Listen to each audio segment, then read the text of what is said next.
तो चलिए बच्चों एक क्वेश्चन अपन देखते हैं, ध्यान से देखना। देखो r बराबर 4 मीटर त्रिज्या के वर्तीय पथ पर एक कण द्वारा तय की गई दूरी s बराबर t स्क्वायर के अनुसार परिवर्तित हो रही है। तो t बराबर 2 सेकंड पर कण का परिणामी त्वरण आपको ज्ञात करना है। अब वर्ताकार गति करें तो ऑब्वियसली इसके पास में दो प्रकार के त्वरण होंगे, एक स्पर्शक त्वरण, एक अभिकेंद्रित त्वरण देगा। ठीक है ना। तो अपन निकालते हैं, देखो ध्यान से। सबसे पहले s बराबर कितना देगा आपके पास है टी स्क्वायर। अपन जानते हैं कि v बराबर कितना होता है आपके पास है ds अपॉन dt। तो इसका कर देंगे तो कितना देगा आपके पास है 2t। और इसके बाद यहां से आपके पास है at बराबर क्या होता है आपके पास है dv अपॉन dt। तो v का अगर अपन t के सापेक्ष अवकलन कर देंगे तो कितना देगा आपके पास है 2 मीटर पर सेकंड स्क्वायर। तो ये आपके पास है जो at है वो तो फिक्स हो चुके हैं भाई। अब आपके पास v आ गया, तो 2 इंटू टी बराबर कितना देगा आपके पास है 2। तो 2 इंटू 2 कितना देगा आपके पास है 4 मीटर पर सेकंड। यानी t बराबर 2 सेकंड पर इसका वेग कितना देगा 4 मीटर पर सेकंड हो जाएगा। तो यहां से अपन क्या कर सकते हैं भी ac निकाल सकते हैं। तो ac बराबर कितना देगा v स्क्वायर बटे r। तो v स्क्वायर 4 का स्क्वायर कितना देगा 16 बटे 4 बराबर कितना देगा 4 मीटर पर सेकंड स्क्वायर हो जाएगा। ये ac हो गया अभी। और इसके बाद यदि आपको निकालना है a निकालना है तो a बराबर कितना देगा ac स्क्वायर 4 का स्क्वायर कितना देगा 16 प्लस 80 कितना देगा 2 का स्क्वायर कितना देगा 4, 16 4 कितना देगा आपके पास है 20। तो 20 को अपन क्या लिख सकते हैं भी 5 इंटू 4, तो ये आपके पास हो जाएगा 2√5 मीटर पर सेकंड स्क्वायर। और टेन थीटा भी यहाँ पर अपन फाइंड आउट कर सकते हैं इजीली, कोई दिक्कत वाली बात नहीं है। अब सुनना ध्यान से देखना। देखो मैंने आपको बता दिया कि AC होता है वो तो क्या करता है डायरेक्शन चेंज करता है, और AT होता है वो क्या करता है भी परिमाण चेंज करता है। किसका? वेग का। तो चार कंडीशन की अपन बात करते हैं कि AC भी कितना आपके पास है 0, AT भी कितना देगा आपके पास है 0। AC क्या देगा है 0, बट AT है वो क्या देगा आपके पास है नॉन जीरो। AC क्या देगा नॉन जीरो, AT 0, AC भी नॉन जीरो और AT भी नॉन जीरो। तो ये चार केस बनते हैं भाई। AC भी 0, AT भी 0। इसका मतलब न तो वेग का परिमाण बदल रहा और न ही वेग की दिशा बदल रही, न दिशा और न परिमाण, दोनों ही अपरिवर्तित है। यानी सीधी सी बात है पार्टिकल है वो एक समान वेग से गति कर रहा है, और एक समान वेग से जो गति होती है उसको अपन बोलते हैं यूनिफॉर्म मोशन यानी समरूप गति। तो इसको अपन बोलेंगे ये हो जाएगी आपके पास समरूप गति। ठीक है ना। तो समरूप गति मतलब है एक समान वेग से सरलरेखीय गति हो जाएगी भाई, क्योंकि यहाँ पे डायरेक्शन चेंज नहीं हो रही। तो पार्टिकल है वो स्ट्रेट लाइन पे चल रहा है, सरल रेखा पे चल रहा है। अब AC बराबर कितना देगा 0, यानी डायरेक्शन तो चेंज नहीं हो रही, बट AT बराबर कितना देगा आपके पास नॉन जीरो, यानी वेग का परिमाण परिवर्तित हो रहा है। तो ये आपके पास में क्या हो जाएगी त्वरित गति हो जाएगी। कौन सी गति हो जाएगी? त्वरित। बट AC 0 है, इसका मतलब दिशा चेंज नहीं हो रही, यानी सरल रेखा पे गति कर रहा है। तो ये आपके पास हो जाएगी त्वरित सरल रेखीय गति हो जाएगी। अब यहां पर आपके पास AC तो क्या हो जाएगा नॉन जीरो, यानी डायरेक्शन तो चेंज हो रही है। तो AT है वो कितना हो जाएगा 0, यानी चाल है वो नहीं बदल रही। तो एक समान चाल से जो वर्ती गति हो रही है भाई, डायरेक्शन चेंज हो रही है, इसका मतलब वर्ती गति है, और एक समान चाल से चल रहा है। तो इसको अपन बोलते हैं समरूप वर्ती गति बोलते हैं। क्या बोलते हैं? समरूप वर्ती गति, यानी एक समान चाल। अगर इसके अंदर आपने बोले कि एक समान वेग तो गलत हो जाएगा, क्योंकि वर्ती गति में वेग की डायरेक्शन चेंज हो रही है। इस कारण से चाल एक समान बोल सकते, वेग एक समान नहीं बोल सकते। इसके बाद AC कितना देगा आपके पास है नॉन जीरो, AT भी कितना देगा आपके पास है नॉन जीरो, यानी परिमाण भी बदल रहा है, दिशा भी बदल रही है। इसको अपन बोलते हैं असमरूप वर्ती गति। तो ये आपके पास हो जाएगी असमरूप वर्तीय गति, यानी यहाँ पे जो चाल है वो क्या देगी आपके पास में परिवर्तित हो जाएगी। तो इस चैप्टर के अंदर एक तो अपन अगले लेक्चर पर आते ही अपन ये स्टार्ट करेंगे, और फिर उसके बाद में अपन ये स्टार्ट करेंगे। तो इन दो चीजों के बाद में ये आपका जो चैप्टर है वो ऑलमोस्ट क्या देगा आपका फिनिश हो जाएगा बेटा। ठीक है ना। तो आज का लेक्चर को अपन यहीं पे फिनिश करते हैं। तो thank you very much, all the best. इन सारी की सारी चीजों को आप नोट करें और उसके बाद में सर्कुलर मोशन के आप क्वेश्चन है वो भी स्टार्ट कर दे भाई। ठीक है बेटा। हेलो भाई dear students, this is Sukhdev Chaudhary, physics faculty team CLC. Students, आज के लेक्चर में अपन स्टार्ट करने जा रहे हैं। हेडिंग आप देख सकते हैं समरूपवर्ती गति यानी uniform circular motion. Lecture number आपका 42। अगर अपन पिछले लेक्चर की बात करें तो पिछले लेक्चर में अपन ने सर्कुलर मोशन के बारे में कई सारी चीजें पढ़ी थी। लास्ट की अगर अपन बात करें तो लास्ट में अपन ने क्या क्या डिस्कस किया था। लास्ट में अपन ने पढ़ा था वर्तीय गति में त्वरण। अपन ने दो प्रकार के त्वरण पढ़े थे, एक तो अभिकेंद्रीय त्वरण था, एक स्पर्शकीय त्वरण था, परिणामी त्वरण, एंगल थीटा वगैरह ये सारी सारी चीजें अपन ने पढ़ी थी। और उसके बाद लास्ट मैंने समरूपवर्ती गति और असमरूपवर्ती गति ये दो नाम आपको बता दिए थे। समरूपवर्ती गति अब आप जानने लगे होंगे, इसमें चाल वो क्या रहती है भी नियत रहती है। तो अपन बोलते हैं, ध्यान से देखना, देखो इसके अंदर जो वेग है इसका एक तो क्या होता है परिमाण और एक वेग की क्या होती है भी दिशा। तो परिमाण है वो तो रहता है नियत और दिशा है ऑब्वियसली वो तो क्या होती है परिवर्ती। तो परिमाण अगर नियत, इसका मतलब AT बराबर कितना देगा आपके पास है 0, AC है वो कितना देगा आपके पास है नॉन जीरो। ठीक है ना, ये बात होगी भी। अब अपन लिख सकते हैं कि यहाँ पे V बराबर क्या होता है ओमेगा इंटू आर। तो ओमेगा बराबर कितना होता है आपके पास में V अपॉन आर। तो V भी कांस्टेंट, R भी कांस्टेंट, परिमाण कांस्टेंट। तो ओमेगा है वो क्या होता है आपके पास में कांस्टेंट। और ओमेगा अगर कांस्टेंट तो एल्फा बराबर कितना देगा आपके पास में 0 देगा। एल्फा क्या देगा आपके पास में 0। ठीक है ना। अब इसके अपन कई सारे एग्जांपल्स देख सकते हैं। जैसे मान के चलिएगा अपन क्या कहते हैं कोई भी एक रस्सी है, उस रस्सी से अपन किसी भी पार्टिकल को बांधते हैं और बांध करके इसके बाद इसको अपन क्षैतिज तल में वर्तीय गति करवाते हैं। तो जैसे देखो ध्यान से,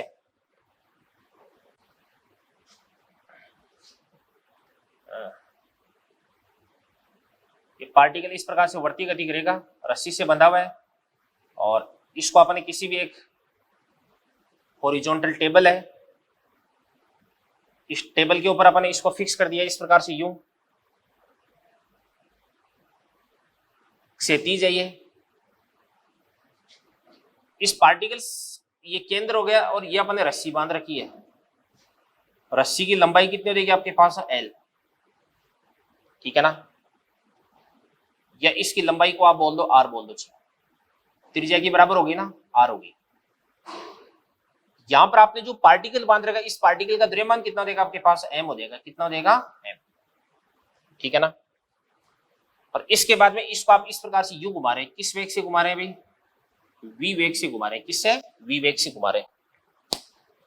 अब सुनना ध्यान से देखना, देखो आपको हमेशा एक बात ध्यान रखनी है भाई कि कोई भी पार्टिकल अगर वर्ताकार पथ में गति करे तो उस पर बाहर की तरफ आपको एक फोर्स लगा देना है mv²/r। और बाहर की तरफ लगने वाला ये जो बल है इसको अपन बोलते हैं अपकेंद्रीय बल बोलते हैं। क्या बोलते हैं अपकेंद्रीय बल। और अपकेंद्रीय बल क्या होता है एक प्रकार का आभासी बल होता है, एक प्रकार का शूडो फोर्स होता है। क्या होता है एक प्रकार का शूडो फोर्स। तो ध्यान से देखना, देखो इस पार्टिकल पे रस्सी के अनुदिश अंदर की तरफ तो क्या लग रहा है भाई टेंशन लग रहा है। तो ये तो आपके पास T हो जाएगा। तो बाहर की तरफ इस पे कितना फोर्स लग रहा है भाई mv²/r, या इसको अपन बोल देंगे m ω²/r। तो अंदर वाला बल और बाहर वाला बल आपको बराबर करना है। तो अंदर कितना लग रहा है आपके पास T बराबर कितना देगा आपके पास mv²/r बराबर क्या देगा आपके पास m ω²/r। अब अपन जानते हैं कि ओमेगा बराबर क्या होता है, ओमेगा बराबर होता है आपके पास 2π/T या 2π × n हो जाएगा। n क्या होती है आवर्ती होती है और आवर्ती बराबर क्या होता है 1/आवर्तकाल। तो आवर्तकाल का जो व्युत्क्रम है इसी को अपन क्या लिख देंगे आवर्ती लिख देंगे। तो यहाँ पे जो n है ये हो जाएगी आवर्ती, आवर्ती यानी इसको अपन क्या बोल देंगे, इसको अपन बोल देंगे फ्रीक्वेंसी बोल देंगे।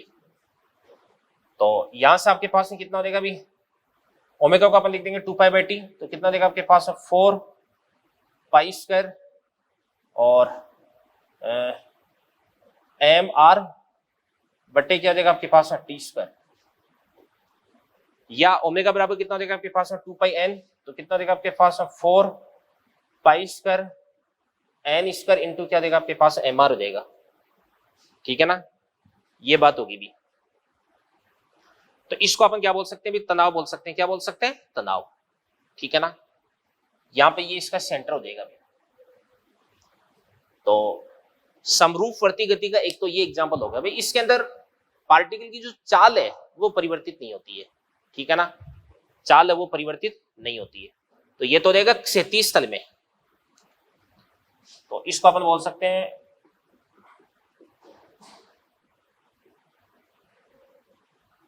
क्षैतिज तल में समरूप वर्ती गति। ये तो क्षैतिज तल में होगा भी। अब ध्यान से देखना, तो इस स्थिति में इस पे नीचे की तरफ क्या लगता है भी, mg लगता है, और टेबल का ऊपर की तरफ नॉर्मल रिएक्शन फोर्स लग जाएगा। तो ये n है वो किसको बैलेंस कर देता है, mg को बैलेंस कर देता है। और वैसे यहां पर आपका जो mg है वो इस रस्सी के तनाव के लंबवत लग रहा है। तो mg टेंशन में किसी प्रकार का कोई कंट्रीब्यूशन नहीं रखता है, किसी प्रकार का योगदान नहीं रखता है। इसके बाद में अगला अपन डिस्कस करते हैं भी ऊर्ध्वाधर तल में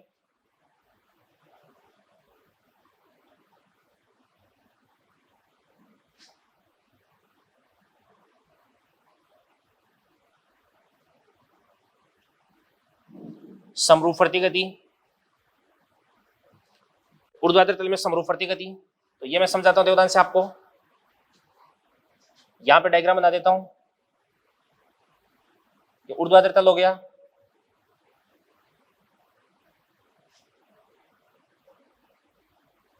मतलब आपके पास में कोई भी एक रस्सी है और इस रस्सी की लंबाई कितनी देगी भी, आर हो जाएगी। इससे अपन एम द्रव्यमान का कोई भी पार्टिकल बांध रखा है और इस पार्टिकल को अपन एक समान चाल से घुमा रहे हैं। तो पार्टिकल की यहां पर जो चाल है, यहां पर भी चाल कितनी देगी आपके पास में v, यहां पर भी पार्टिकल की चाल कितनी देगी आपके पास में v, यहां पर भी चाल कितनी देगी v, और यहां पर भी पार्टिकल की जो चाल है वो कितनी देगी आपके पास में v। ठीक है ना। अब ध्यान से इस पार्टिकल पे नीचे की तरफ यहां पे कितना फोर्स लग जाएगा, mg, यहां पे पार्टिकल पे फोर्स कितना लग जाएगा अभी, mg, यहां पे भी फोर्स है वो कितना लग जाएगा आपके पास mg, और यहां पर भी इस प्रकार से नीचे की तरफ जो फोर्स है वो कितना लग जाएगा mg। वर्ताकार पथ पर बाहर की तरफ आपको क्या लगाना है अभी, बाहर की तरफ लगाना क्या, mv स्क्वायर बटे r। तो यहां पे तो नीचे की तरफ ही लग जाएगा क्या बताओ, mv स्क्वायर बटे r। यहां पे बाहर की तरफ mv स्क्वायर बटे r, यहां पर भी इस प्रकार से बाहर की तरफ mv स्क्वायर बटे r, और यहां पर भी इस प्रकार से बाहर की तरफ mv स्क्वायर बटे r हो गया। और आपको बताया कि रस्सी की लंबाई के अनुदिश अंदर की तरफ क्या लगता है, टेंशन लगता है। ये रस्सी है ना, तो यहाँ पे तनाव T हो गया, यहाँ पे अंदर की तरफ तनाव T हो गया, यहाँ पे अंदर की तरफ तनाव T हो गया, और यहाँ पर भी अंदर की तरफ तनाव T हो गया। ठीक है ना। इसके बाद में अलग अलग पॉइंट्स का नाम अपन अलग अलग रख देंगे। यहाँ पे इसको अपन बोलेंगे A, इसका नाम B हो गया, इसका नाम C हो गया, इसका नाम क्या देगा आपके पास में D। तो अगर अपन बात करते हैं TA, तो A पर तनाव ऊपर कितना लग रहा है, T लग रहा है, नीचे की तरफ कितना लग रहा है, mg प्लस mv स्क्वायर बटा r। तो mg प्लस क्या देगा आपके पास, mv स्क्वायर बटे r। ये तनाव हो गया अभी। इसके बाद में आपको निकालना है TB। तो B पर तनाव कितना देगा, B पर अंदर की तरफ कितना देगा T, बाहर की तरफ कितना देगा mv स्क्वायर बटा r हो गया। अब mg वो तो तनाव के लंबवत लग रहा है, तो तनाव में mg का कोई योगदान नहीं रहेगा। तो इसको अपन क्या बोल देंगे, mv स्क्वायर बटे r। और पॉइंट D है, इस पे भी टेंशन इतना ही हो जाएगा। और इसी प्रकार से आपके पास जो TC है, C पर ऊपर की तरफ कितना लग रहा है, mv स्क्वायर बटे r, और नीचे की तरफ लग रहा है T प्लस mg। तो T प्लस mg बराबर mv स्क्वायर बटे r। तो T बराबर कितना देगा, T बराबर देगा आपके पास m v स्क्वायर बटे r माइनस कितना देगा आपके पास है mg हो जाएगा। ठीक है ना। तो यहां पे अपन बोल सकते हैं कि A पर जो टेंशन है ए पर तो टेंशन क्या देगा आपके पास में मैक्सिमम, और सी पर जो टेंशन है वो क्या देगा आपके पास में मिनिमम हो जाएगा। क्या हो जाएगा मिनिमम, यानी पॉइंट सी पर टेंशन आपकी मिनिमम हो गई। अब कभी कभार आपको ऐसे बोल दिया जाता है कि यहां पर आपको सी पर टेंशन उसको जीरो करना है, आपको सी पर टेंशन उसको क्या करना है भी जीरो करना है। तो आप लिख देते हैं ध्यान से, यदि सी पर तनाव बराबर कितना देगा आपके पास में जीरो, तो सी पर तनाव कितना देगा एम वी स्क्वायर बटे आर माइनस कितना देगा एम जी। तो इसको अपन बोलेंगे एम वी स्क्वायर बटे आर बराबर कितना देगा आपके पास एम जी। तो माइनस का उधर जाकर प्लस का हो जाएगा ना, तो यहां से आपके पास देदान से सोल्व करने पर क्या मिल जाएगा देदान से v बराबर एम से एम को काट देंगे तो कितना देगा आपके पास आर जी। तो v बराबर कितना देगा आपके पास अंडर रूट का आर इंटू जी, ये v हो गया अभी, ठीक है ना। और अगर अपन बात करते हैं कि इसकी भी ओमेगा की बात करते हैं, तो अपन जानते हैं v बराबर कितना होता है आपके पास ओमेगा इंटू आर बराबर कितना देगा आपके पास अंडर रूट का आर इंटू क्या देगा आपके पास है जी। तो आर अगर नीचे की तरफ जाएगा तो क्या बन जाएगा आपके पास आर स्क्वायर, आर को अपन काट देंगे तो जी बटा आर।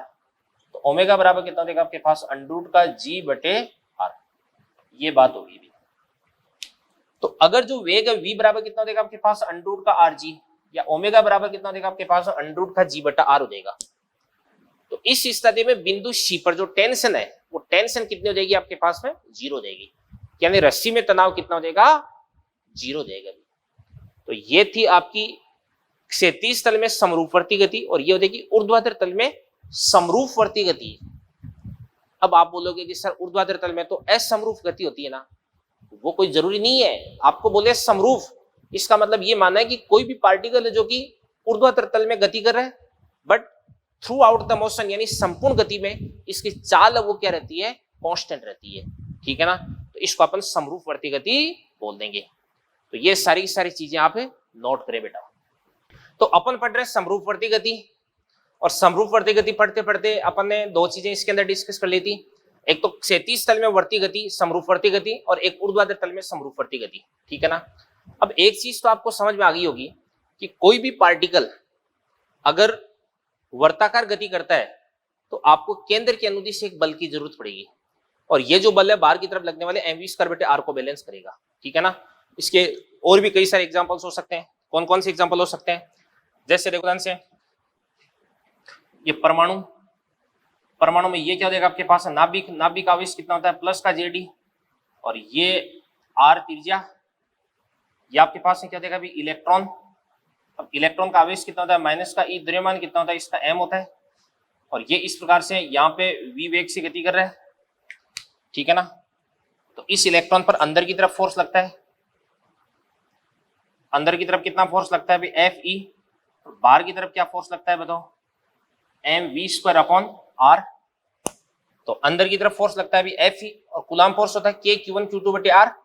तो के क्यू1 कितना देगा आपके पास है जेड ई, क्यू2 कितना देगा आपके पास ई यानी ई स्क्वायर, तो के क्यू1 क्यू2 बटे क्या देगा आपके पास आर बराबर बाहर की तरफ कितना फोर्स लग रहा है m v square upon r हो गया, ठीक है ना। तो यहां से अपन क्या कर सकते हैं, यहां से अपन v निकाल सकते हैं, और यहां से अपन आवर्तकाल भी निकाल सकते हैं। t बराबर कितना होता है 2 पाई r बटे v होता है, क्योंकि समय बराबर क्या होता है दूरी बटा चाल, एक चक्कर की दूरी कितनी देगी 2 पाई r, और चाल कितनी हो जाएगी v हो जाएगी। तो यहां से अपन आवर्तकाल भी निकाल सकते हैं। तो ये तो परमाणु का हो गया। इसी प्रकार से एक एग्जाम्पल अपन देख सकते हैं कि जैसे मान के चलिएगा ये अपने पास में पृथ्वी है, इस पृथ्वी का द्रव्यमान कितना देगा m, इसके चारों ओर कोई भी सैटेलाइट है जिसका द्रव्यमान कितना देगा m, ये m हो गया, r त्रिज्या के वर्ताकार पथ में गति कर रहा है। तो इस स्थिति में इस पे अंदर की तरफ तो कौन सा फोर्स लग जाएगा अभी गुरुत्वाकर्षण बल, और बाहर की तरफ कौन सा फोर्स लग जाएगा बताओ एम वी स्क्वायर बटे आर, एम वी स्क्वायर बटे आर हो जाएगा। अभी चाल इसकी कितनी हो जाएगी v हो जाएगी। अंदर की तरफ लगने वाला गुरुत्वाकर्षण बल कितना देगा आपके पास है जी m1 m2 upon are square, बाहर की तरफ कितना फोर्स लग रहा है m v square upon r. तो ये भी अपन समझ सकते हैं, ये भी एक प्रकार की समरूपवर्ती गति होगी भी, ठीक है ना। इसी प्रकार से देखो ध्यान से, जैसे मान के चलेगा ये अपने पास में कोई भी एक ऊर्ध्वाधर बेलन है और इस बेलन के अंदर कोई भी पार्टिकल है,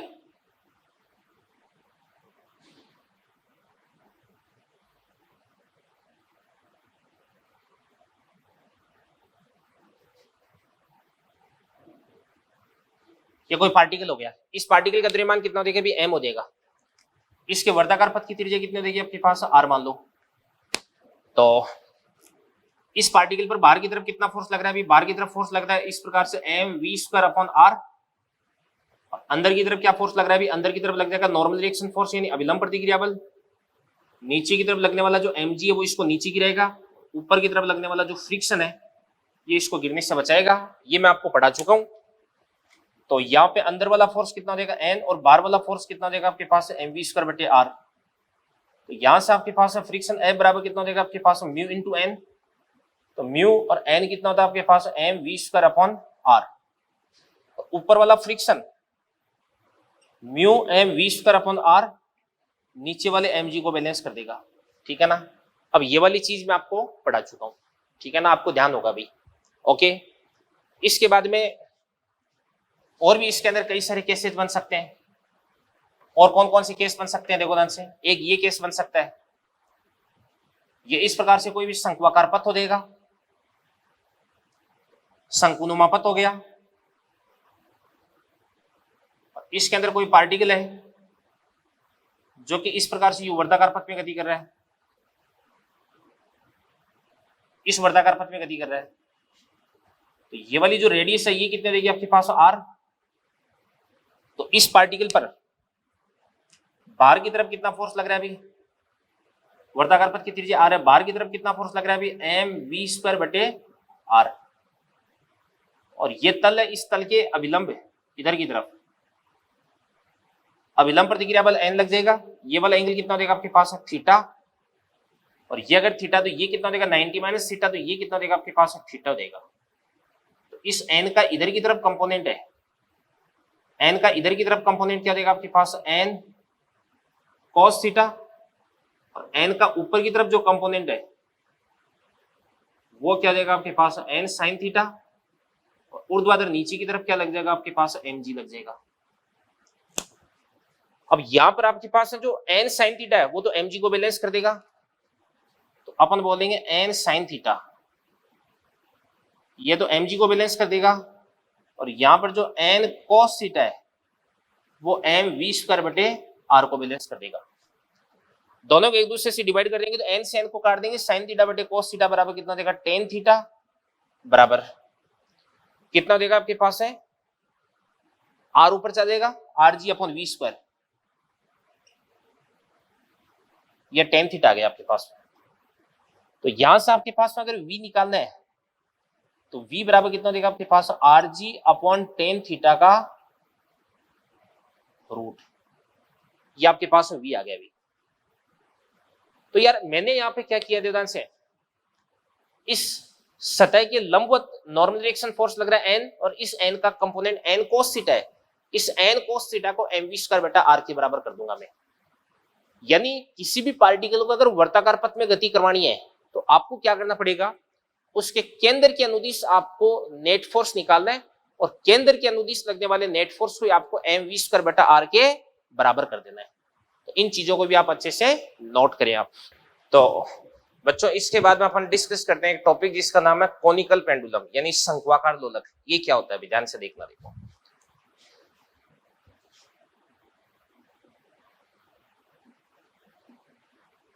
शंक्वाकार लोलक यानी इंग्लिश में इसको अपन बोलते हैं कोनिकल पेंडुलम। क्या होता है समझिएगा ध्यान से, देखो देखो जैसे मान के इसलिए ये अपने पास कोई भी यहां से दर्द आधार है, यहां से अपने कोई भी रस्सी को बांधा, और इस रस्सी से अपने क्या कर दिया, कोई भी पिंड है उस पिंड को बांध दिया। रस्सी की लंबाई कितनी आपके पास L है, इसके बाद इसको अपन यहां से थोड़ा सा डिस्टेंस पे ले जाते हैं, किसी एंगल पे ले जाते हैं, और एंगल पर ले जाकर के फिर अपन इसको इस प्रकार से यूं वेग दे देते हैं। तो ये इस प्रकार से इस तल में क्षैतिज तल में इस प्रकार से यूं गति करता है, और इस प्रकार से ये जो रस्सी है एक शंक्वाकार आकृति का निर्माण करती है, तो इस कारण से इसको अपन क्या बोलते हैं, शंक्वाकार लोलक बोलते हैं, कोनिकल पेंडुलम बोलते हैं। तो कैसा बनता है ध्यान से देखना, देखो ये जो पार्टिकल है ये इस प्रकार से यूं शंक्वाकार पथ पर गति करता है,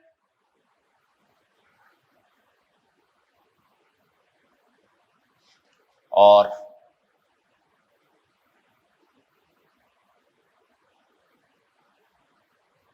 ये रस्सी है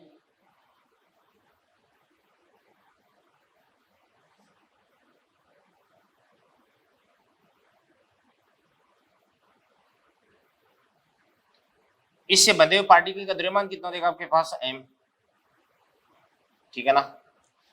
और ये इस प्रकार से v वेग से इधर की तरफ गति कर रहा है, और रस्सी की लंबाई कितनी देगी, l, और जहां से अपन इसको निलंबित कर गए इसको अपन बोलेंगे बिंदु S, और जिस वर्ताकार पथ में गति कर रहा है उसका सेंटर क्या देगा आपके पास, O देगा, और वर्टिकल के साथ भी इसका जो एंगल है इसको अपन क्या बोल देंगे, थीटा बोल देंगे। और इस पार्टिकल के वर्ताकार पथ की जो त्रिज्या है इस त्रिज्या को अपन क्या बोल देंगे बच्चों, r बोल देंगे। ये आपके पास r हो गया। अब ये आपके पास कितना भी l है तो ये l cos थीटा देगा, और इसको अपन क्या बोल देंगे, h बोल देंगे, h। तो यहां पर l cos थीटा बराबर कितना देगा, h,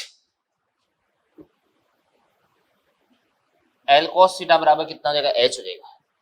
और ये जो l है इसका ये जो कंपोनेंट l sin थीटा है वो l sin थीटा किसके बराबर हो जाएगा, r के बराबर हो जाएगा। तो अपन लिख देंगे l sin थीटा बराबर क्या हो जाएगा आपके पास में, r। ये बात होगी भी। इसके बाद अपन देखते हैं ध्यान से इसको समझते हैं। सबसे पहले इस पार्टिकल पर कौन कौन से फोर्स लग रहे हैं वो सारे के सारे फोर्स में दिखा देता हूं। एक तो इस रस्सी के अंदर इधर की तरफ टेंशन लग रही है T, इसके बाद इस T का एक तो कंपोनेंट आ जाएगा इस प्रकार से इधर की तरफ, और इस T का एक कंपोनेंट इस प्रकार से आ जाएगा इधर की तरफ। ये वाला एंगल अगर थीटा तो ये वाला एंगल भी कितना देगा आपके पास है, थीटा। तो ये तो क्या बन जाएगा आपके पास है T cos थीटा, और ये क्या बन जाएगा आपके पास है T sin थीटा, और नीचे की तरफ क्या लग जाएगा इस प्रकार से mg, बाहर की तरफ क्या लग जाएगा इस पे mv²/r, ये लग जाएगा भी। तो अगर इस पार्टिकल पर अपन अंदर की तरफ फोर्स देखेंगे तो अंदर की तरफ क्या हो जाएगा, T sin थीटा, वो किससे बैलेंस हो रहा है, mv²/r से, और ऊपर की तरफ T cos थीटा वो किससे बैलेंस हो जाएगा, mg से बैलेंस हो जाएगा। यहां पे अपन लिख सकते हैं कि T sin थीटा बराबर जो क्या देगा आपके पास mv²/r, और इसी प्रकार से T cos थीटा ये किसके बराबर हो जाएगा, mg के बराबर। ये फर्स्ट हो गया, ये आपके पास है सेकंड हो गया। इसके बाद यदि इन दोनों को अपन एक दूसरे से डिवाइड करते हैं तो डिवाइड करने से क्या बन जाएगा आपके पास में, ध्यान से T से T कट जाएगा, sin थीटा बटे cos थीटा क्या हो जाएगा आपके पास में, tan थीटा। तो tan थीटा बराबर कितना हो जाएगा, m से m कट जाएगा तो v² अपॉन ये rg बन जाएगा। इसको अपन कैपिटल R लिख देते हैं यार, है ना, ये कैपिटल R हो गया। तो tan थीटा बराबर कितना हो जाएगा आपके पास में, v² अपॉन rg हो जाएगा। अब यहां से अगर अपन बात करते हैं v² की तो v² बराबर कितना देगा आपके पास, rg tan थीटा। तो v बराबर कितना देगा आपके पास, root of rg tan theta हो जाएगा। तो v कितना देगा आपके पास, root of rg tan theta. अब अपन बात करते हैं इसके आवर्तकाल की बात करते हैं। तो आवर्तकाल क्या होता है भाई, इसको एक चक्कर पूरा करने में लगा समय, और समय बराबर कितना होता है, दूरी बटा चाल होता है। तो अपन लिख सकते हैं कि आवर्तकाल t, आवर्तकाल लिख देता हूं, नहीं तो T से आप टेंशन समझ लोगे, तनाव समझ लोगे। तो अपन बात करते हैं आवर्तकाल। तो आवर्तकाल क्या देगा आपके पास है T, और समय बराबर क्या होता है आपके पास है दूरी बटा चाल। तो जब ये पार्टिकल अपनी एक चक्कर पूरा काटेगा तो दूरी कितनी हो जाएगी, परिधि के बराबर 2πr, और बटे चाल कितने देगी आपके पास में, v हो जाएगी। तो यहां से अपन लिख सकते हैं कि T बराबर 2πr, और बटे v बराबर कितना देगा आपके पास में, rg tan थीटा, इसका रूट हो जाएगा, इसके बाद में इसको अपन क्या लिख सकते हैं, ध्यान से देखना, देखो आर है, इसको रूट के अंदर लेके आएंगे तो आर स्क्वायर बन जाएगा। तो क्या बन जाएगा आपके पास में 2 पाई, और इसके बाद में आर स्क्वायर हो जाएगा तो आर स्क्वायर बटे आर, ऊपर आर बचेगा 2 पाई। इसके बाद में इसको अपन बोलेंगे आर बटे क्या देगा आपके पास है जी टेन थीटा, ठीक है ना। तो t बराबर कितना देगा आपके पास है 2 pi root of r upon g tan theta हो जाएगा। इसके बाद नेक्स्ट अपन देखते हैं ध्यान से, नेक्स्ट अपन देखते हैं ध्यान से, यहां पर आपके पास है जो r है, इस r को अपन क्या लिख सकते हैं, चलो एक काम करते हैं अपन यहां पे इन दोनों को एक दूसरे से डिवाइड कर देते हैं, या इस डायग्राम के लिए अपन टेन थीटा लिख देते हैं, टेन थीटा। टेन थीटा बराबर क्या होता है आपके पास है लंब बटे आधार, तो लंब कितना हो जाएगा r, और आधार कितना देगा आपके पास में बताओ h। तो टेन थीटा बराबर कितना देगा r बटे h हो जाएगा। तो टेन थीटा को अपन क्या लिख देंगे, r बटे h लिख देंगे। तो यहां से आपके पास है t बराबर 2 पाई रूट ऑफ, ऊपर r को अपन क्या लिख देंगे r, नीचे क्या देगा आपके पास है g टेन थीटा, और टेन थीटा को यहां से अपन क्या लिख सकते हैं, r बटे h लिख सकते हैं। तो ये आपके पास r ऊपर h हो गया, तो r से अपन r को कैंसिल आउट कर देंगे। तो यहां से t बराबर कितना देगा आपके पास 2 pi root of h upon g, ये भी आपके पास में आवर्त काल का फॉर्मूला हो जाएगा। आवर्त काल क्या होता है अभी, इस पार्टिकल को अपना एक चक्र पूरा करने में लगा समय, ठीक है ना, ये चीज होगी। तो इसको भी एक बार आप अच्छे से देख सकते हैं, इसको आप समझ सकते हैं भी, ओके। तो कोई दिक्कत नहीं होनी चाहिए इसमें आपको। इसके बाद में नेक्स्ट मैं आपको कुछ चीजें और बता देता हूँ, देखो ध्यान से इसके अंदर देखिएगा बच्चों, जैसे ये इस प्रकार से कोई भी एक सड़क है, सबसे पहले ये जो सड़क है इस प्रकार से ये समतल है, और इसके बाद ध्यान से देखना, देखो ये जो सड़क है इस प्रकार से यूं हो जाती है, और फिर उसके बाद में आगे जाकर के इस प्रकार से यूं हो जाती है। यहां पर जो सड़क है वो कैसे हो जाएगी, समतल। यहां पर जो सड़क है वो कैसे हो जाएगी, ध्यान से देखना, उतलाकार। कैसे हो जाएगी, उतलाकार।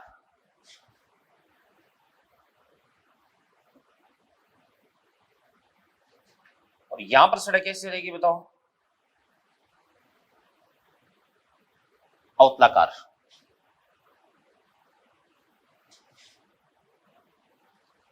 अब मान के चलिएगा इस सड़क पर कोई भी जो वाहन है वो गति कर रहा है, तो क्या होता है, ध्यान से देखना। देखो सबसे पहले जैसे मान के चलिएगा यहां पे कोई भी वाहन जा रहा है,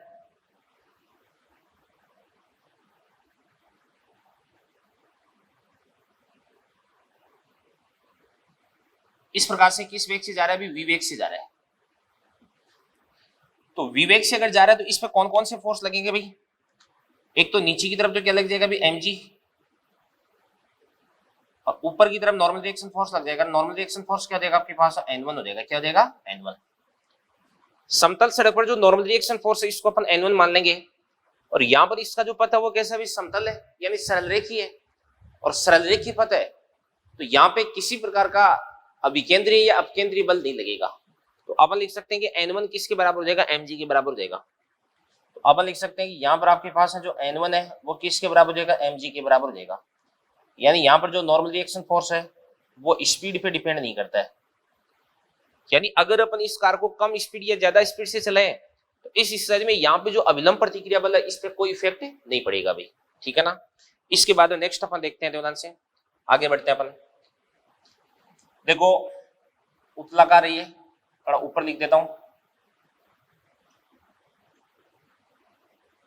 यहां पर जैसे मान के चलिएगा ये कार है,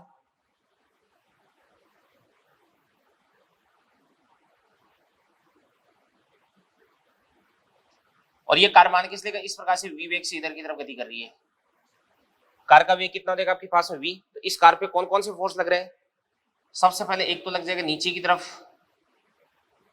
नीचे की तरफ कौन सा फोर्स लग रहा है, mg, और ऊपर की तरफ कौन सा फोर्स लग रहा है इस पे, ऊपर की तरफ एक तो नॉर्मल रिएक्शन फोर्स लग जाएगा, और नॉर्मल रिएक्शन फोर्स को अपन क्या बोल देंगे, n2 बोल देंगे।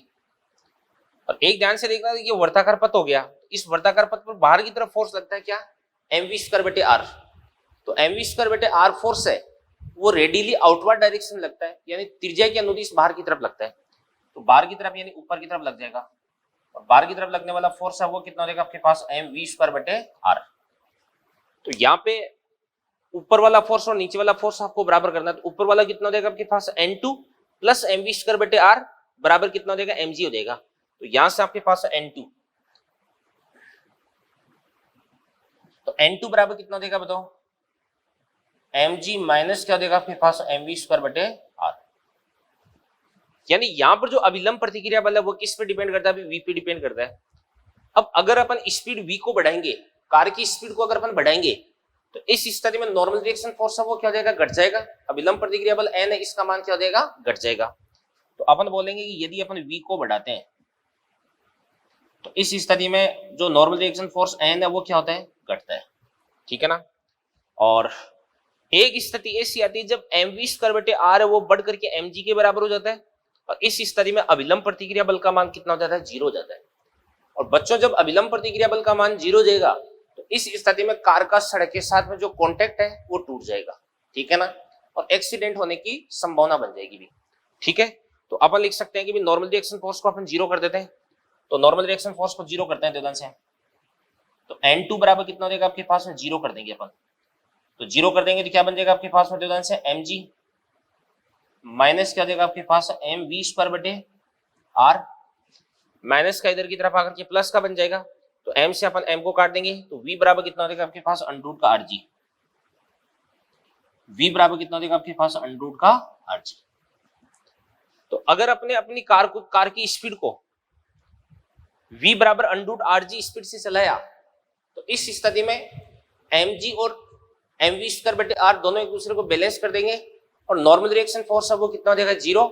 और जैसे नॉर्मल रिएक्शन फोर्स 0 देगा तो कार का धरातल के साथ में जो कांटेक्ट है वो क्या हो जाएगा, टूट जाएगा। हर चीज में क्वेश्चन है भाई, जो भी चीजें मैं आपको बता रहा हूँ सारी सारी बातों में क्वेश्चन छुपे हुए हैं। तो आगे देखते हैं अपन, देखो ध्यान से इस केस के अंदर देखो, यहां पर मान के इसलिए ये कोई कार है, ये कार इस प्रकार से यूं जा रही है, और कार का वेग यहां पर भी कितना देगा आपके पास में v। तो इस पे कौन कौन से फोर्स लग रहे हैं अभी, एक तो लग रहा है नीचे की तरफ mg, और एक इस प्रकार से ऊपर की तरफ नॉर्मल रिएक्शन फोर्स लग रहा है, नॉर्मल रिएक्शन फोर्स हो जाएगा n3। यहां पर भी जो कार है वो इस प्रकार से टेढ़े मेढ़े पथ यानी वक्राकार पथ पर गति कर रही है, कर्व्ड पाथ पर गति कर रही है। इस कारण से इस पर भी mv स्क्वायर बटे r फोर्स लगेगा, और mv स्क्वायर बटे r की डायरेक्शन किधर की तरफ होती है, ये होती है त्रिज्या के अनुदिश बाहर की तरफ होती है। तो यहाँ पे बाहर की तरफ अपन फोर्स लगा देंगे इस प्रकार से, और ये कितना देगा आपके पास mv स्क्वायर बटे r। अब ऊपर की तरफ और नीचे की तरफ लगने वाले फोर्स को अपन बराबर कर देंगे, तो यहां से आपके पास ऊपर की तरफ कितना देगा भाई n3, और बराबर कितना देगा आपके पास mg, प्लस क्या देगा आपके पास mv स्क्वायर बटे r। और यदि अपन क्या करते हैं यहाँ पर स्पीड को बढ़ाते हैं तो इस स्थिति में नॉर्मल रिएक्शन फोर्स है वो भी क्या देगा, बढ़ जाएगा भी। तो मैं ये कह रहा हूं कि समतल सड़क है, इस पर यदि अपन स्पीड को बढ़ाते हैं तो अभिलंब प्रतिक्रिया बल में कोई इफेक्ट नहीं आएगा, और यदि अपन उत्तलाकार सड़क है इस पर v को बढ़ाते हैं तो नॉर्मल रिएक्शन फोर्स घटेगा, और यदि अपन स्पीड को इतना कर देंगे तो नॉर्मल रिएक्शन फोर्स घट करके कितना हो जाएगा, 0। और यदि ध्यान से देखना, देखो अपन अवतलाकार सड़क है इस पर यदि अपन स्पीड को बढ़ाएंगे तो इस स्थिति में नॉर्मल रिएक्शन फोर्स है वो भी बढ़ेगा। तो इन सारी चीजों को एक बार आप नोट कर ले, फिर अपन आगे बढ़ते हैं। चलिए बच्चों, इसके बाद में नेक्स्ट देखो मैं आपको बताता हूं कि जैसे मान के इसलिए का कोई भी ये अपने पास में एक उत्तलाकार सड़क है,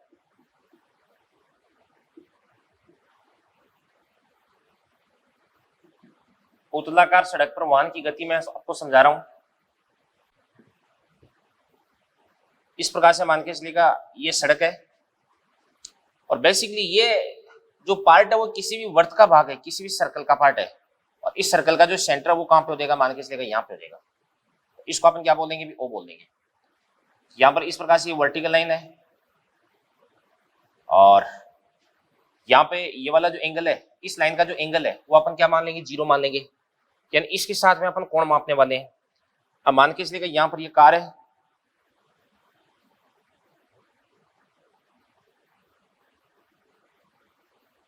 या कोई भी वाहन है, इसका द्रव्यमान कितना भी m है, ये इस प्रकार से u v वेग से गति कर रहा है। और अगर इसको मैं यहां से इस प्रकार से u मिला देता हूं तो ये देखो ध्यान से आप, वर्टिकल के साथ में इसका जो एंगल है वो कितना हो जाएगा आपके पास है थीटा। अब इस स्थिति में इस पे लगने वाले सारे के सारे जो फोर्स है वो मैं दिखा देता हूं, देखो ध्यान से।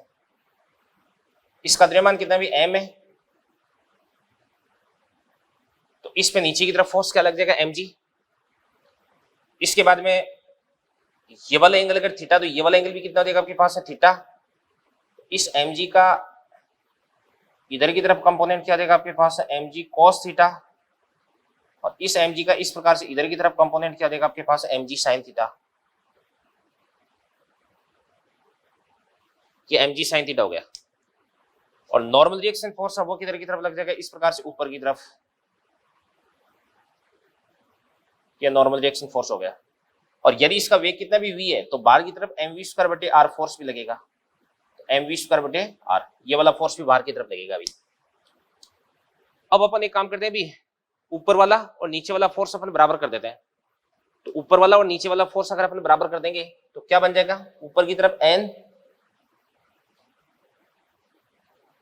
प्लस क्या हो जाएगा आपके पास है mv²/r, और नीचे की तरफ क्या लग जाएगा आपके पास है mg cos थीटा। सही बात है ना। तो n प्लस mv²/r बराबर mg cos थीटा। तो यहां से नॉर्मल रिएक्शन फोर्स n बराबर कितना हो जाएगा आपके पास mg cos थीटा माइनस क्या हो जाएगा आपके पास mv²/r हो जाएगा। अब मैं आपको बता रहा हूं कि जैसे जैसे ये जो व्हीकल है ये टॉप तक पहुंचेगा, यहां से टॉप तक पहुंचेगा, तो वैसे वैसे थीटा घटेगा। और अपन जानते हैं कि थीटा अगर घटता है तो cos थीटा बढ़ता है, क्योंकि cos 0 की वैल्यू क्या होती है, मैक्सिमम होती है, जो कि 1 के बराबर होती है। तो जैसे जैसे ये वाहन है ये ऊपर की तरफ गति करेगा तो वैसे वैसे cos थीटा बढ़ेगा, और cos थीटा बढ़ेगा तो नॉर्मल रिएक्शन फोर्स भी बढ़ेगा। और फिर जब ये नीचे की तरफ उतरेगा तो इस स्थिति में नॉर्मल रिएक्शन फोर्स है वो भी क्या हो जाएगा, घट जाएगा। तो अपन बात करते हैं देवदान से, यदि वाहन ऊपर की ओर गति करता है तो इस स्थिति में क्या होता है, थीटा है वो घटता है, cos थीटा क्या होता है, बढ़ता है। और cos थीटा यदि बढ़ेगा ना तो नॉर्मल रिएक्शन फोर्स n है वो भी क्या हो जाएगा, बढ़ जाएगा। और फिर उसके बाद यदि वाहन नीचे की ओर गति करता है, वाहन अगर नीचे की तरफ उतरेगा तो इस स्थिति में थीटा है वो वापस बढ़ने लग जाएगा, क्योंकि यहां पे थीटा कितना देगा आपके पास है 0। फिर नीचे की तरफ गति करेगा तो थीटा का मान बढ़ने लग जाएगा, तो इस स्थिति में cos थीटा क्या हो जाएगा, घटने लग जाएगा। तो नॉर्मल रिएक्शन फोर्स है वो भी क्या हो जाएगा आपके पास में, घटने लग जाएगा अभी। तो वाहन की संपूर्ण गति के दौरान नॉर्मल रिएक्शन फोर्स है वो किस प्रकार से परिवर्तित होता है ये मैंने आपको यहाँ पे बताया, ठीक है ना। ये बात आपको ध्यान में रखनी है। इसके बाद चलो इसके अंदर मैं एक केस आपको और बता देता हूं, ध्यान से देखना। देखो कि माना कोई पेंडुलम किसी कार की छत से लटक रहा है, कार v चाल से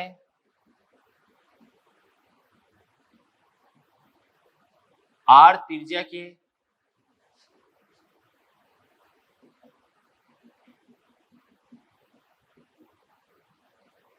वर्तीय पथ पर गतिशील है। तो इस स्थिति में क्या होगा, ध्यान से देखना। देखो ये जो पेंडुलम है कार की छत से लटक रहा है, जैसे मान के चलिए ये कार है, ठीक है ना, ऐसे ब्लॉक डायग्राम बना रहा हूं मैं। और इसके बाद मान के चलिए इसकी छत से है ना, ये कार के पहिए हो गए, इस कार की छत से यहां से कोई पेंडुलम लटक रहा है, ये पेंडुलम था। अब जैसे कार है मान के चलेगा इस प्रकार से विवेक से गति करेगी आर त्रिज्या के वृत्ताकार पथ में, तो मान के चलेगा इस प्रकार से ये यूं गति कर रही है, यूं गति कर रही है। तो इस पर बाहर की तरफ क्या लगेगा भाई, mv²/r। तो इस mv²/r की वजह से इस प्रकार से ये क्षैतिज के साथ में किसी कोण पर आ जाएगी। तो ये वाला एंगल कितना हो जाएगा आपके पास है थीटा। अब इसका द्रव्यमान कितना भी m है, तो इस पर बाहर की तरफ फोर्स लग जाएगा, बाहर की तरफ कितना लग जाएगा आपके पास mv² बटे r, और नीचे की तरफ इस पे क्या फोर्स लग जाएगा भाई mg लग जाएगा, क्या लग जाएगा mg, और इधर की तरफ इसके अंदर टेंशन आ जाएगी ut। तो इस टेंशन का एक तो कंपोनेंट ये बन जाएगा और टेंशन का एक कंपोनेंट ये बन जाएगा, तो ये थीटा, तो ये भी आपके पास है थीटा हो जाएगा। तो इसको अपन क्या बोलेंगे t cos थीटा, और इसको अपन क्या बोल देंगे t sin थीटा बोल देंगे। तो यहां पर आपके पास है t sin थीटा किसके बराबर हो जाएगा mv² बटे r के बराबर। अपन लिख सकते हैं कि यहां पर t sin थीटा बराबर क्या हो जाएगा आपके पास mv² बटे r, और t cos थीटा किसके बराबर हो जाएगा mg के बराबर हो जाएगा, और दोनों को अपन एक दूसरे से डिवाइड कर देंगे, तो sin थीटा बटे cos थीटा बराबर tan थीटा, तो tan थीटा बराबर क्या हो जाएगा आपके पास में v² बटे rg, ठीक है ना। तो ये तो आपके पास है tan थीटा आ गया, और इसी प्रकार से अपन यहां से v की वैल्यू भी फाइंड आउट कर सकते हैं, कुछ भी ज्ञात कर सकते हैं भाई। तो ये अपने पास एक रिलेशन आ गया। तो मैं आपको ये बताना चाह रहा हूं कि अगर कोई भी पेंडुलम जो कि कार की छत से लटक रहा है, और यदि कार मान के चलेगा v वेग से या v चाल से r त्रिज्या के वर्ताकार पथ में गति कर रही है, तो इस स्थिति में इस पर बाहर की तरफ जो अपकेंद्रीय बल लगता है, इस अपकेंद्रीय बल की वजह से आपका जो पेंडुलम है वो वर्टिकल यानी ऊर्ध्वाधर नहीं रह करके ऊर्ध्वाधर के साथ में बाहर की तरफ किसी एंगल पे झुक जाता है, और उस एंगल की वैल्यू अपन इस प्रकार से फाइंड आउट कर सकते हैं। तो इन चीजों को भी आप जल्दी से नोट करें, आगे बढ़ते हैं फिर अपन। तो चलिए बच्चों, इसके बाद में अपन एक दो क्वेश्चंस देखते हैं। तो सबसे पहला क्वेश्चन देखो, आप देखो ध्यान से, क्वेश्चन क्या है इस प्रकार से, ये अपने पास में कोई भी एक रस्सी है, और यहां पे ये अपने पास O हो गया, और इसको अपन बोलेंगे इस प्रकार से A बोल सकते हैं, ये B हो गया, और ये आपके पास है C हो गया, ठीक है ना। यहाँ पर ये जो पार्टिकल, इस पार्टिकल का द्रव्यमान कितना है m, इस पार्टिकल का द्रव्यमान भी कितना हो जाएगा m, और इस पार्टिकल का द्रव्यमान भी कितना हो जाएगा m हो जाएगा। रस्सी का ये वाला जो सेगमेंट, इसकी लंबाई कितनी हो जाएगी l, इसकी लंबाई भी l, और इसकी लंबाई भी कितनी हो जाएगी आपके पास l हो जाएगी। इसके बाद में अपन क्या करते हैं ध्यान से, इस रस्सी को ना इस बिंदु O के सापेक्ष इस प्रकार से यूं घुमा रहे हैं, और इस प्रकार से घुमा रहे हैं कि इस वाले पार्टिकल का द्रव्यमान कितना है अभी A, नहीं इसका नाम क्या A, इसका नाम B, और इसका नाम क्या देगा आपके पास है C, और ये आपके पास है O है ही। तो यहाँ पर आपके पास है OA बराबर कितना हो जाएगा L, AB बराबर भी L, और BC बराबर भी कितना हो जाएगा L हो जाएगा। अब आपको यहाँ पे बोला जा रहा है कि सबसे बाहर वाला जो द्रव्यमान है M, इसका जो वेग है वो कितना आपके पास है V है, कितना है V। तो अपन बोल देते हैं, ध्यान से देखना, देखो यदि जो C है, C का जो वेग है या चाल बोल दो, यदि C की चाल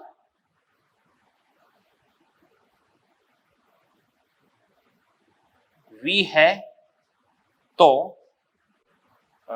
OA, AB तथा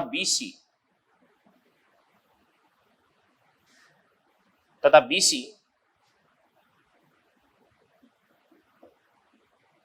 भागों में तनाव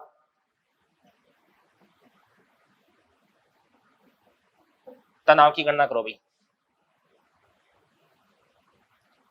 आपको क्या करना है, टेंशन कैलकुलेट करना है भाई, किस किस भाग में, ओए भाग में, एबी भाग में, और बीसी भाग में।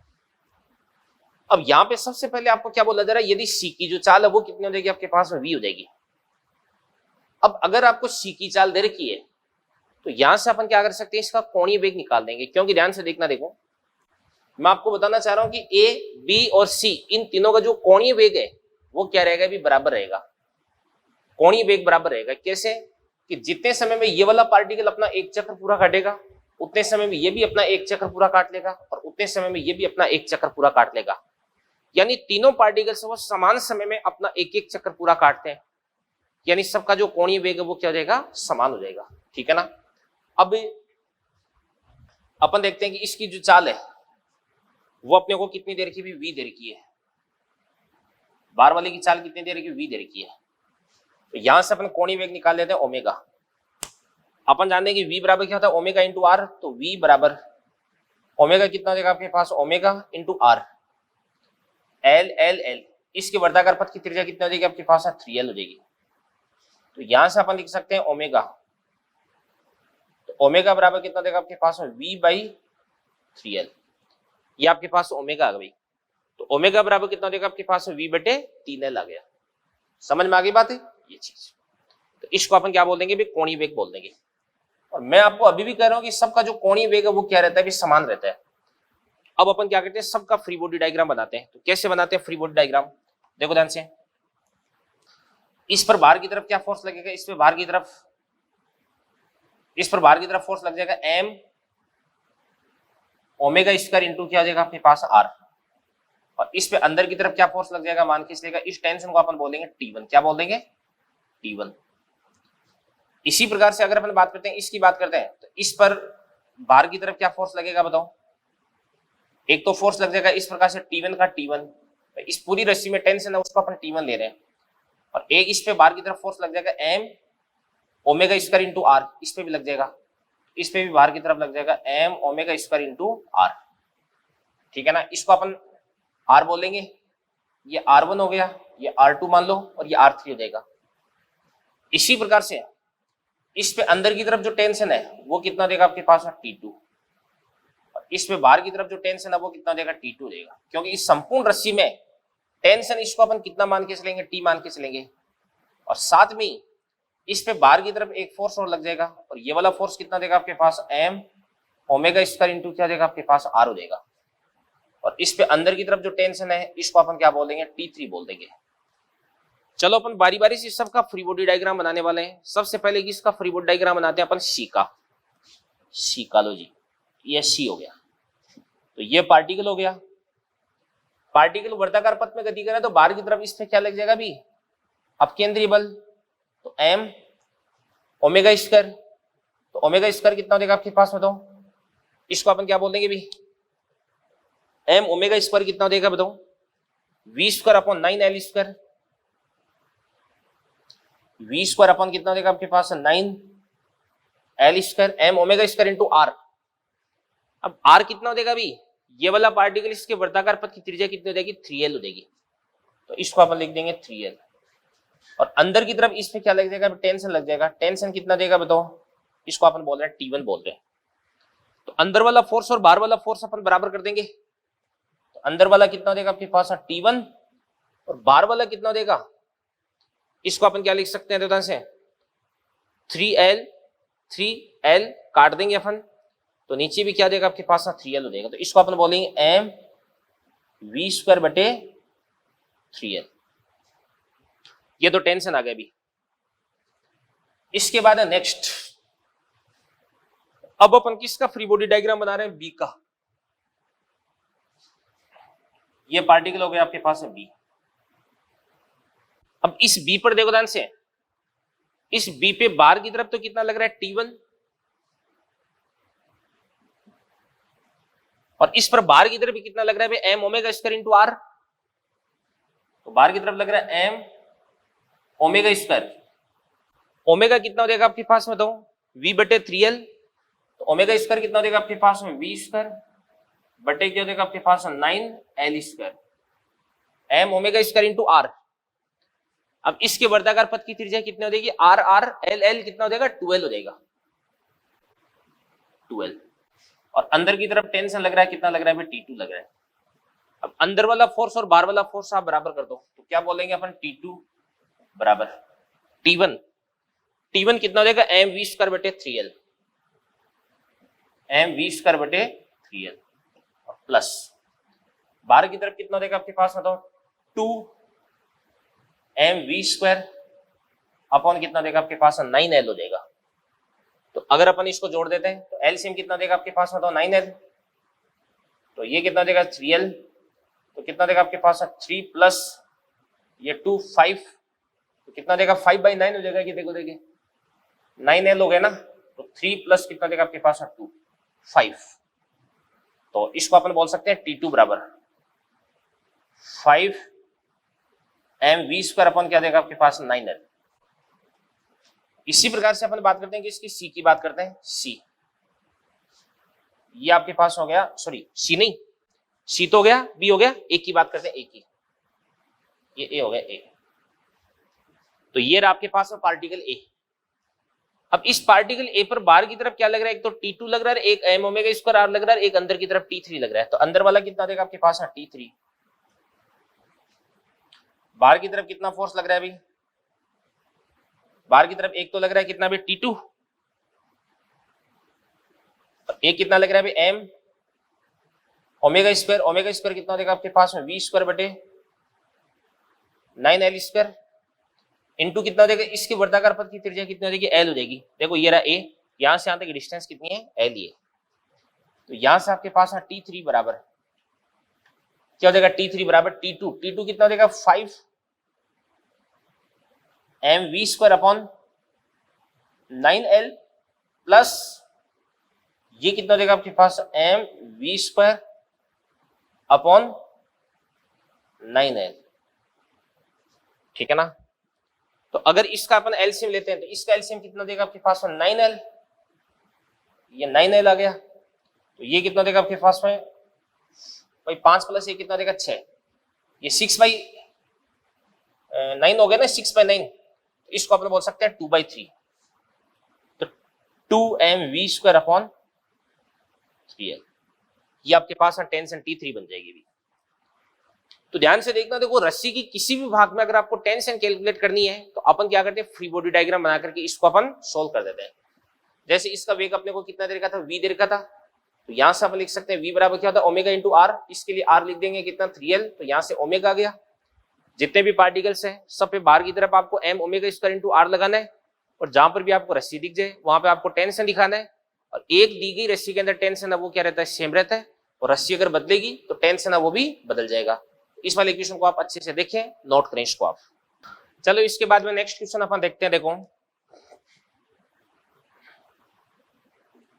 देखो ध्यान से, ये अपने पास इस प्रकार से कोई भी ऊर्ध्वाधर छड़ है, और फिर उसके बाद यहां पर कोई भी पार्टिकल है।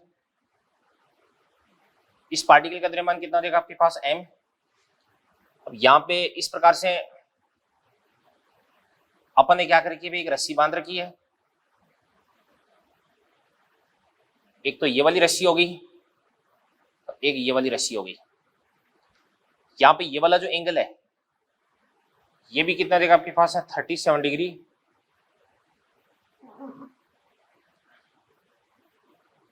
और ये वाला जो एंगल है इसको भी अपन क्या बोलेंगे 37 डिग्री। ये इस प्रकार से कोई भी रोड है, छड़ है, और इसके सापेक्ष इसको अपन ओमेगा कोणीय वेग से घुमाते हैं, ये ओमेगा कोणीय वेग हो गया भी। और इस वाली रस्सी की लंबाई भी कितनी हो जाएगी एल, और इस वाली रस्सी की लंबाई भी कितनी हो जाएगी आपके पास एल हो जाएगी, ठीक है ना। तो आपको दोनों रस्सियों में टेंशन फाइंड आउट करना है अभी। इसको अपन क्या बोलेंगे ए, ये बी हो गया, और ये आपके पास हो जाएगा सी हो जाएगा मान लो। इसको अपन क्या बोल देंगे, सी बोल देंगे, सी हो गया। ये द्रव्यमान इसका कितना भी m, ये आपके पास है सी हो गया। तो यहां पर आपके पास है जो AC और BC दोनों की लंबाई कितनी देर की आपको L दे रखी है, और अपन इस ऊर्ध्वाधर छड़ के सापेक्ष इसको ओमेगा कोणीय वेग से घुमाते हैं, तो आपको AC और BC दोनों भागों में तनाव ज्ञात करना है। तो AC व BC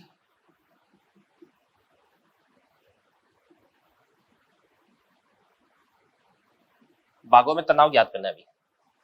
अब क्वेश्चन बड़ा शानदार है। अब इसको अपन कैसे करते हैं, वही अपन फ्री बॉडी डायग्राम बना करके सारे के सारे जितने भी फोर्स हैं उन फोर्सेस का अपने को नॉलेज होना चाहिए। अब कौन कौन से फोर्स का नॉलेज होना चाहिए, देखो भाई पार्टिकल, इस पार्टिकल का द्रव्यमान कितना भी m है, इस पे नीचे की तरफ तो कितना फोर्स लगना है अभी mg लगना ही लगना है, हमेशा अपन लगाते आ रहे हैं इसको, ठीक है ना। इसके बाद में बाण किस लिए, ये आपके पास वर्ताकार पथ की त्रिज्या कितनी रहेगी r, इस पर बाहर की तरफ कितना फोर्स लग जाएगा अभी m omega square into r, बाहर की तरफ ये फोर्स लगाना ही लगाना है। इसके बाद में यहां पे ये वाला जो पार्ट है इसके अंदर टेंशन कितना देगी T1, इसके अंदर ये लंबाई L है, इसको मैं ऊपर लिख देता हूं।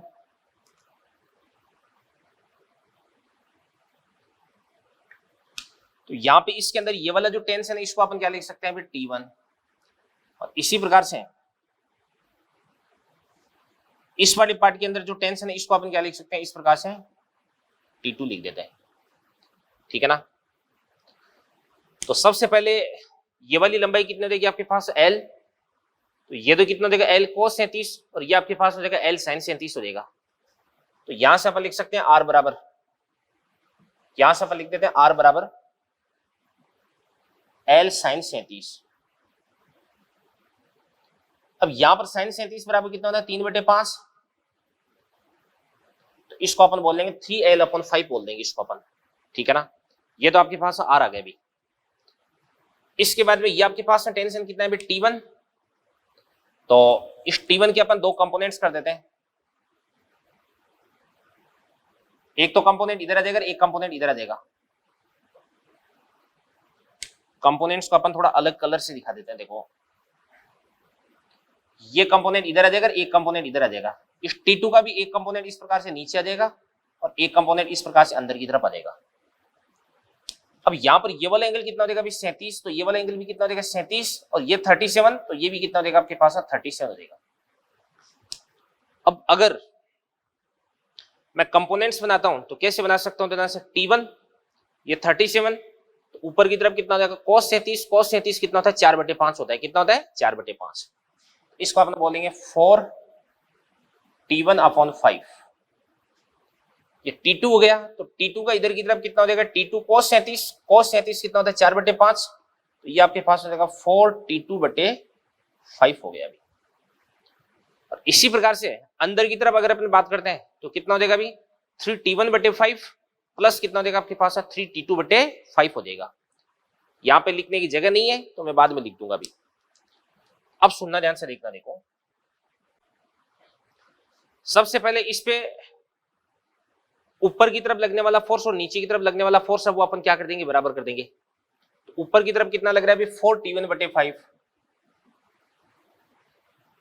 और नीचे की तरफ कितना लग रहा है बताओ mg प्लस क्या देगा आपके पास 4T2/5 हो गया अभी। इसको अपन बोलेंगे इक्वेशन नंबर 1। इसी प्रकार से अंदर की तरफ कितना लग रहा है अभी 3T1/5 प्लस क्या देगा आपके पास 3T2/5 और बराबर कितना हो जाएगा बाहर की तरफ कितना लग रहा है m omega square into r, m omega square into r, और r को अपन क्या बोलेंगे 3L/5 बोल देंगे। तो ये आपके पास 3L/5 हो जाएगा। अब यहां पे 3L/5 हो गया ना, ठीक है भाई, sin 37 कोई दिक्कत नहीं है इसके अंदर। अब 3/5 को अपन कॉमन लेकर के इससे काट देंगे, तो यहां से अपने पास कितना देगा T1 प्लस T2 बराबर क्या देगा आपके पास m ओमेगा स्क्वायर इंटू ये आपके पास L हो गया। इसको अपन बोलेंगे इक्वेशन नंबर 2। अब एक काम और करते हैं अपन, ये वाली जो इक्वेशन है इससे अपन क्या बना देते हैं, देखो 4T2/5 को अपन इधर की तरफ ले आते हैं तो कितना हो जाएगा अभी 4/5 को कॉमन ले लेते हैं, तो ये आपके पास में क्या बन जाएगा T1 माइनस क्या देगा आपके पास में T2, और यहां पर आपके पास 4/5 है ना, तो उधर की तरफ जाकर के 5/4 बन जाएगा। तो कितना बन जाएगा आपके पास में 5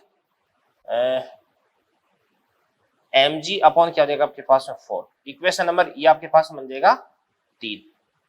एक बार इसको अपन चेक कर लेते हैं, T1 माइनस T2 बराबर कितना हो जाएगा 5/4 mg, बिल्कुल एकदम ठीक है। अब यहां पर अपने पास T1 प्लस T2 आ चुका है और T1 माइनस T2 आ चुका है, तो इन दोनों को अगर अपन ऐड कर देंगे तो दोनों को ऐड करने से यहां पर अपने पास में 2T1 आ जाएगा, T2 से T2 तो कट जाएगा, 2T1 आ गया और वहां से अपन T1 कैलकुलेट कर सकते हैं, ठीक है ना। और फिर उसके बाद में T1 की वैल्यू अपन किसी के अंदर पुट कर देंगे, या अपन एक काम करते हैं इसमें से इसको माइनस कर देंगे, तो इस स्थिति में अपने पास में T2 की वैल्यू प्राप्त हो जाएगी। तो समीकरण 2 और 3 को सोल्व करके T1 और T2 की वैल्यू फाइंड आउट की जा सकती है।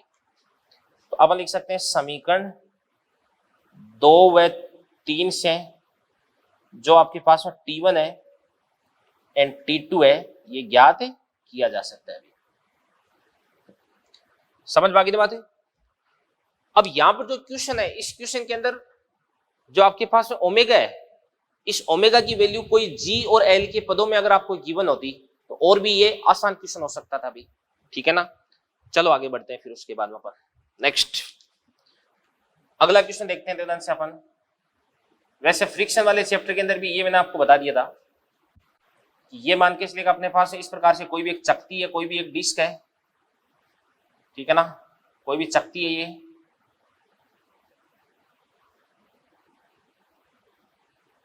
और इसके बाद इस डिस्क को अपन क्या करते हैं, इस अक्ष के सापेक्ष इस प्रकार से ओमेगा कोणीय वेग से घुमाते हैं, और यहां पर मान लीजिए कि इससे r डिस्टेंस पर कोई भी ब्लॉक रखा हुआ है। शायद आपको याद आ गया होगा, मैंने बताया था आपको ये पहले भी। इस पर नीचे की तरफ तो कौन सा फोर्स लग रहा है भाई, mg। इस पर ऊपर की तरफ कौन सा फोर्स लग रहा है बताओ, n। बाहर की तरफ इस पे कौन सा फोर्स लग रहा है भाई, m omega square into r। बाहर की तरफ ये फिसलने का प्रयास करेगी तो अंदर की तरफ लग जाएगा फ्रिक्शन। तो सबसे पहले ऊपर की तरफ कितना लग रहा है, n, वो किसके बराबर हो जाएगा, mg के बराबर। फिर f बराबर कितना हो जाएगा आपके पास में म्यू इंटू n, तो म्यू n कितना हो जाएगा, mg के बराबर। अंदर वाला फोर्स बाहर वाले फोर्स के बराबर कर देना, तो म्यू mg है, इसको बराबर कर दो किसके, m omega square into r के बराबर। तो यहां से आपके पास में से m से अपन m को काट देंगे, तो यहां से अगर अपने को ओमेगा स्क्वायर चाहिए तो ओमेगा स्क्वायर बराबर कितना होता है, m से m को तो काट ही चुके हैं ना, तो कितना हो जाएगा आपके पास म्यू जी बटे r, ठीक है ना। तो यहां पर ओमेगा स्क्वायर है वो r की इनवर्सली प्रोपोर्शनल में है, क्या r हो जाएगा वो ओमेगा स्क्वायर की इनवर्सली प्रोपोर्शनल हो जाएगा भी, ठीक है ना। तो बाकी आप समझते हैं ही यहाँ पे क्या पूछा जा सकता है, ऐसा क्वेश्चन भी आपको मॉड्यूल के अंदर मिल जाएगा भी। तो इन सारी की सारी चीजों को नोट करें आप, ठीक है बेटा। तो आज का लेक्चर अपन इसी के साथ फिनिश करते हैं। ये था अपना लेक्चर नंबर 42, और अगले लेक्चर के ऊपर अपन क्या क्या डिस्कस करेंगे। एक तो आपने पढ़ा होगा 11th क्लास में घुमावदार सड़कों पर वाहनों की गति, ठीक है ना, बैंकिंग इन रोड्स। कई बार अपन क्या करते हैं, सड़कों को बाहर से अपन थोड़ा सा ऊपर की तरफ उठा देते हैं, वो भी अपन डिस्कस करेंगे। और एक सबसे इंपॉर्टेंट इसके अंदर है ऊर्ध्वाधर तल में वर्ती गति, वो भी अपन अगले लेक्चर पर डिस्कस करेंगे, ठीक है ना। इसके बाद में और अगले लेक्चर पर मैं आपको मॉड्यूल के क्वेश्चंस भी टिक करवा दूंगा। स्टेज फर्स्ट के क्वेश्चंस है वो तो मैं आपको आज ही टिक करवा देता हूं भाई। स्टेज फर्स्ट सर्कुलर मोशन की जो स्टेज फर्स्ट है वो मैं आपको करवा देता हूं आज ही टिक। तो कौन कौन से क्वेश्चन आपको जो मैं सोल्व कराऊंगा वो बता रहा हूं मैं आपको, बाकी तो सारे के सारे करनी है आपको। स्टेज फर्स्ट कौन कौन से क्वेश्चन अभी, क्वेश्चन नंबर 4, इसके बाद में 6 देख लो, बहुत आसान है। इसके बाद में 8, तो 4 6 8, और इसके बाद में हो जाएगा आपके पास में, इसमें कोई नहीं है। बाकी अगला अपन क्वेश्चन देख सकते हैं, क्वेश्चन नंबर 18, बहुत आसान क्वेश्चन है यार। और 18 के बाद में क्वेश्चन नंबर 19 देख लो,